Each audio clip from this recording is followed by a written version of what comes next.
আসসালামু আলাইকুম, welcome back to my channel Najma's cooking studio. কেমন আছেন আপনারা সবাই? আশা করি সবাই ভালো আছেন। আলহামদুলিল্লাহ, আমিও আল্লাহর রহমতে ভালো আছি। দর্শক, আজ আমি পারফেক্ট ভাবে খুবই টেস্টি মহিষের গোস্ত রান্নার আসল রেসিপি নিয়ে হাজির হলাম। দর্শক, আমরা কম বেশি সবাই জানি যে ঢাকা শহরে অনেক এমন গোস্তের দোকান আছে যেখানে মহিষের গোস্তকে বেশিরভাগ সময়ই গরুর গোস্ত বলে এই মহিষের গোস্ত বিক্রি করে। আর সেসব গোস্ত আমরা প্রায় সকলে ঘরে এনে ঠিক গরুর গোস্তর মতো একই পদ্ধতিতে রান্না করে থাকি। আর তখনই হয় যত ঝামেলা, কারণ এই মহিষের গোস্ত রান্নায় সামান্য কিছু মশলার হেরফের ও প্রক্রিয়ার কারণে আমরা গোস্তর আসল স্বাদটা আর পাই না। তাহলে চলুন এবার শুরু করি পারফেক্ট ভাবে টেস্টি মহিষের গোস্ত রান্না। দর্শক, এখানে আমি 2 কেজি মহিষের গোস্ত বাজার থেকে কিনে এনেছি। এখন এই বড় গোস্তের টুকরোগুলোকে আমি ছোট করে কেটে ধুয়ে পানি ঝরা দিয়ে নিব। এখন চুলায় একটি খোলামেলা প্যান বসিয়ে নিচ্ছি। এই পর্যায়ে চুলার তাপ মিডিয়াম আঁচে রাখা আছে। প্যানটা গরম করে প্যানের মধ্যে দিয়ে দিচ্ছি 1/4 কাপ সরিষার তেল। দর্শক, আমি মহিষের গোস্ত বেশি টেস্ট হওয়ার জন্য সরিষার তেল ব্যবহার করছি। আপনি চাইলে সরিষার তেলের পরিবর্তে রেগুলার রান্নার তেলও ব্যবহার করতে পারেন। এখন তেলটুকু গরম করে তেলের মধ্যে এখান থেকে অর্ধেকটা পেঁয়াজ কুচি দিয়ে দিব, আর বাকি অর্ধেক পেঁয়াজ আমি পরে আবার এই রান্নায় ব্যবহার করব। দর্শক, এখানে আমি প্রায় 250 গ্রাম পেঁয়াজ নিয়ে একটা পেঁয়াজ 4 ফালা করে কেটে তারপরে টুকরা টুকরা করে কেটে নিয়েছি। এবার পেঁয়াজের মধ্যে 1 চা চামচ বা স্বাদ মতন লবণ দিয়ে দিচ্ছি। এবার তেলের সাথে পেঁয়াজ নেড়ে চেড়ে ভেজে হালকা নরম করে নিব।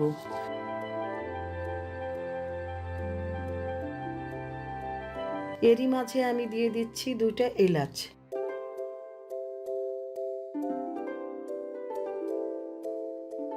এখন দিচ্ছি 4টা তেজপাতা।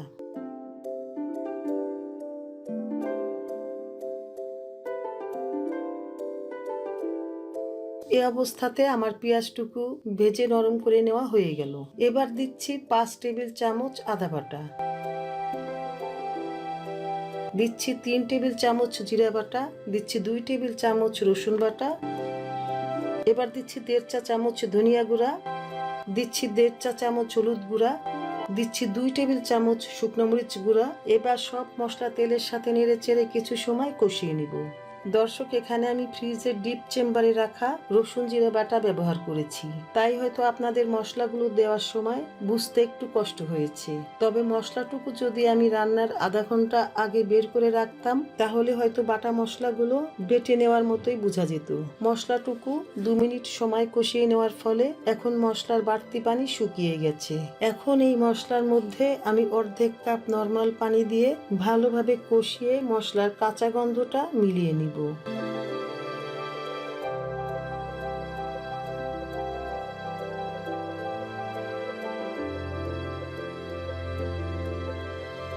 দর্শক, পানিটুকু শুকিয়ে গেছে। এখন আমি গোস্তের সাথে থাকা অল্প 200 গ্রামের মতো চর্বি ছিল, এখন এই মশলার মধ্যে আমি সেই চর্বির টুকরাগুলো দিয়ে কষিয়ে নিয়ে চর্বিটুকুর তেল তরল করে নেব।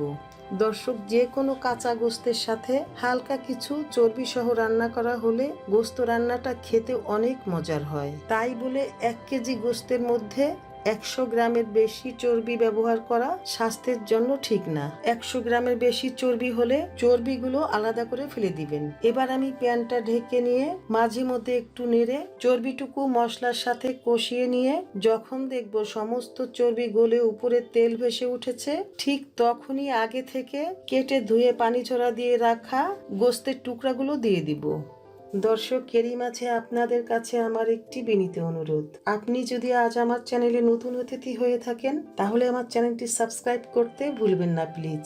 এবং আমার পুরানো দর্শক বন্ধুরা যারা আজও আমার চ্যানেলটি সাবস্ক্রাইব করেননি তারা আজই চ্যানেলটি সাবস্ক্রাইব করে আমার পাশে থাকুন। আর যে সকল বন্ধুরা ইতিপূর্বে আমার এই চ্যানেলটি সাবস্ক্রাইব করে আমাকে এই পর্যায়ে নিয়ে এসেছেন তাদের প্রতি রইল আমার অজস্র কৃতজ্ঞতা।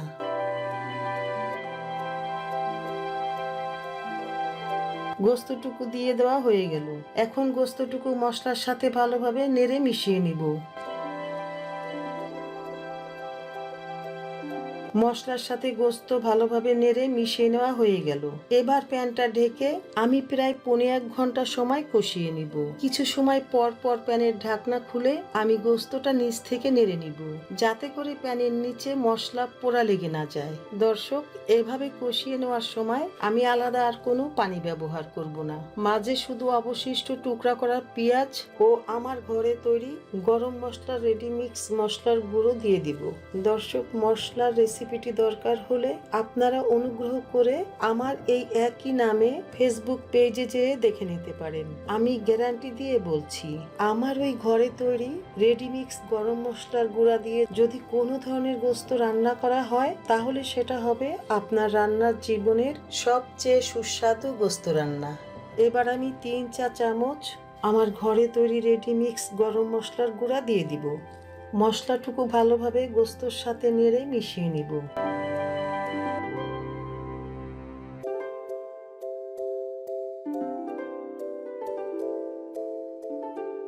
এবার অবশিষ্ট কাঁচা পেঁয়াজগুলো দিয়ে আবার সব নেড়ে মিশিয়ে নিব। দর্শক, গরু মহিষের গোস্তে বেশি পেঁয়াজ প্রথমেই একসাথে দিয়ে রান্না করা হলে গোস্তটা রান্নার পর খেতে দেখবেন একটু মিষ্টি মিষ্টি লাগে, তাতে করে গোস্তের পারফেক্ট টেস্টটা আর পাওয়া যায় না। তাই অর্ধেক পেঁয়াজ রেখে আধা ঘন্টা পর মাংসের ভিতরে ব্যবহার করাই উত্তম। পেঁয়াজগুলি দিয়েও মিক্স করে নেওয়া হয়ে গেল। এবার প্যানটা ঢেকে সেই গোস্ত কষানো শুরু থেকে আমি সব মিলিয়ে প্রায় 1.5 ঘন্টা সময় এভাবে ঢেকে ঢেকে কষিয়ে গোস্তগুলো আচারের মতো করে একটি টেস্টি লুক এনে নিব।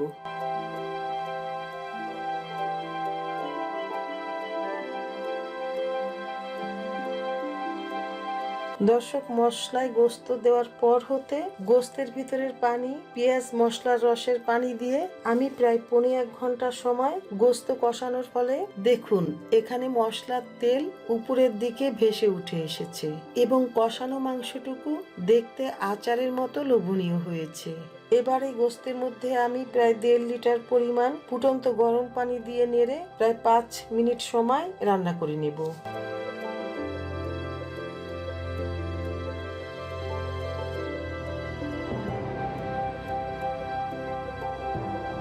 ফিরে আসলাম 5 মিনিট পর। এখন আমি এই গোস্তের মধ্যে আগে থেকে 7টা আলু ছুলে মাঝখান থেকে কেটে টুকরা করে লবণ হলুদ মেখে তেলে ভেজে রেখেছিলাম। এখন সেই ভেজে রাখা আলুর টুকরাগুলো এই গোস্তের মধ্যে দিয়ে দিচ্ছি। এবার সব নেড়ে নিয়ে প্যানটা ঢেকে 5 মিনিট সময় রান্না করে নিব।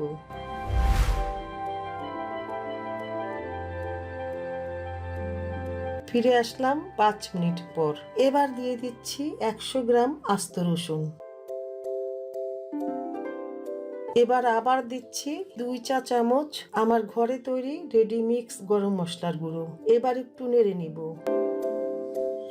এবার প্যানটা ঢেকে চুলার তাপ মিডিয়ামের চেয়ে একটু হালকা কমিয়ে রেখে আমি এই গোস্তটুকু আধা ঘন্টা সময় রান্না করে নিব। মাঝে মধ্যে আমি গোস্তটুকু নিচ থেকে নেড়ে নিব এবং এভাবে রান্না করে গোস্তের ঝোল আমি অর্ধেকটা কমিয়ে নিব। ফিরে আসলাম আধা ঘন্টা পর।